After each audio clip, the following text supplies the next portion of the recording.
horn, the flute, the zither, the lyre, the harp, the pipes, and all the other music. All the satraps and the governors and the leaders, they bowed down to that big, tall statue, 90 feet tall, and they worshipped it. Except, so, now we talked about Daniel a couple of weeks ago. What happened to Daniel? Who can tell me? Daniel, what happened to Daniel? Daniel, he got thrown into the lion's den. He got thrown in the lion's den, and why did he get thrown into the lion's den? David? Because he wanted everyone to worship him, but Daniel didn't worship him, so he had to throw him in the den. That was the deal. That's right, that's right. He couldn't pray to anyone else for 30 days, except that he did. He prayed to the true God, okay? All right, so King Nebuchadnezzar had made this law. Now Daniel had some enemies, if you remember, right? And they're the ones that went and told. Now I probably need Kira and Riley just to back up a little bit, because I need a little bit more space between us, unfortunately. Okay, squishy back a little. That's good. And so King Nebuchadnezzar had made this law, and there were some enemies of these guys. Because actually Daniel had 3 friends.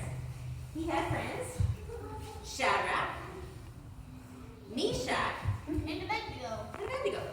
And so Shadrach, Meshach, and Abednego were Daniel's friends, and they were actually rulers in a different part of Babylon, and they obeyed the one true God as well. Well, there were some astrologers, and they didn't really like that Shadrach, Meshach, and Abednego were rulers, and so they went right away to King Nebuchadnezzar, and they said, "Oh, King Nebuchadnezzar, live forever." They said, "You know what?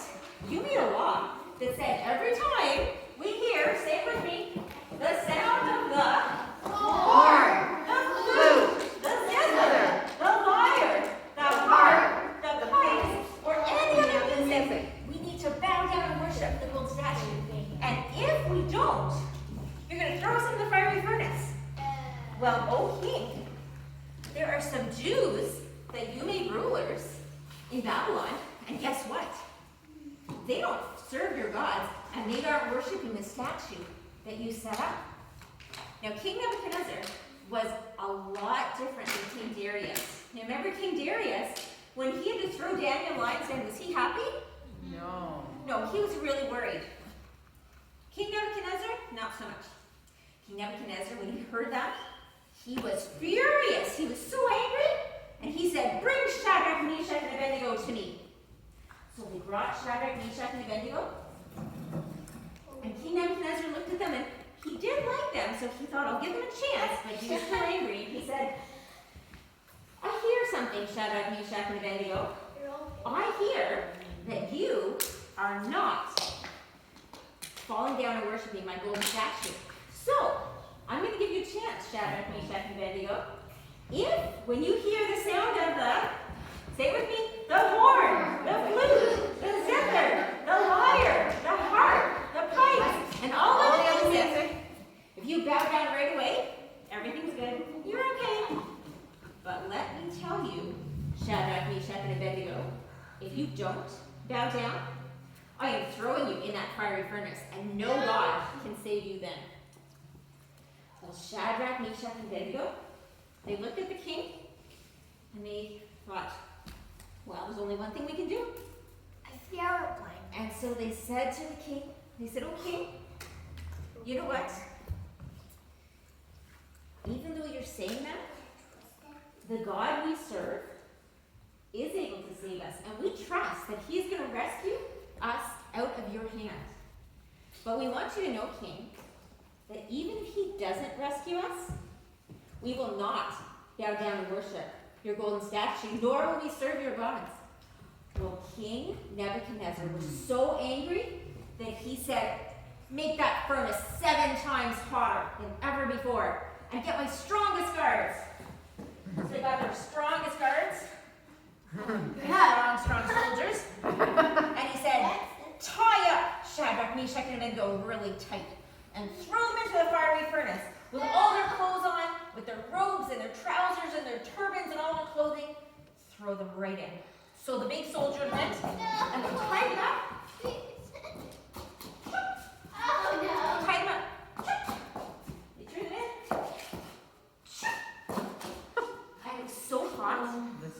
that the soldiers who threw them in, they died. That's how hot it was. It was very hot. And then King Nebuchadnezzar got a shock. And he went, he said, how many people did we throw in there? How many, Riley? Three. He said, but look, I see a fourth in there, and I see everyone walking around, and they have no robes on them anymore, and they're fine, they're walking around. And so King Nebuchadnezzar, he went over and he said, Shadrach, Meshach, Abednego, servants of the Most High God, come out. And so Shadrach, Meshach, and Abednego walked right out of the fiery furnace. And all of the governors and the leaders and the rulers and the satraps, they gathered tight around them, and they looked at them, and they said, they're not burned. Their clothing, it isn't burned. Their hair, it's not singed. In fact, they don't even smell like smoke. It was amazing. And King Nebuchadnezzar said, oh my goodness, you guys serve the living God. He said, there is, you know what, you defied your king, and you didn't do what I said, and you wouldn't serve any other God. And you know what, your God saved you. That is amazing. And he said, therefore I have ordered a decree that from now on, no one can say anything against the God of Shadrach, Meshach, and Abednego. And if they do, they're going to be cut up into little pieces and are going to turn their houses into piles of rubble. And he said, I praise the King, the God. He said, I praise the God of heaven and earth, the God of Shadrach, Meshach, and Abednego. And Shadrach, Meshach, and Abednego, I'm going to make you rulers in my Babylon, in my province of Babylon. And so he promoted them to even higher places than they had before. All right, so now I have a question for you guys. So what are some of the reasons that we know that God, the God of Shadrach, Meshach, and Abednego, and the God that we serve, how do we know that he is the Most High God? What are some ways that we know that? Put your hand up if you can think of something. How do we know that the God that we serve, and the God that Shadrach, Meshach, and Abednego serve, that he is the strongest God, the Most High God? How do we know that? Because he is the only one. He's the only one, that's right. Any other ways? How do we know? Because he died for us. Well, he did, and he didn't just die. What else did he do? He healed people. Well, he healed people. And did he stay dead? No, he wised up the heavens. Right. Can anyone else do that? No. No one else can come back to life. And who made King Nebuchadnezzar? God, right. And who could kill King Nebuchadnezzar if he wanted to? God, that's right. And who made the mountains and the deep, deep seas? God. Right? And who saved Daniel in our other story? God. And so he saved him from the lion. And then we talked about Queen Esther a few weeks ago. And who saved Queen Esther and all the Jewish people? Right. So we have lots of reasons why we know that God is the true God and the only living God. All right, you guys did a really good job. Okay, and that's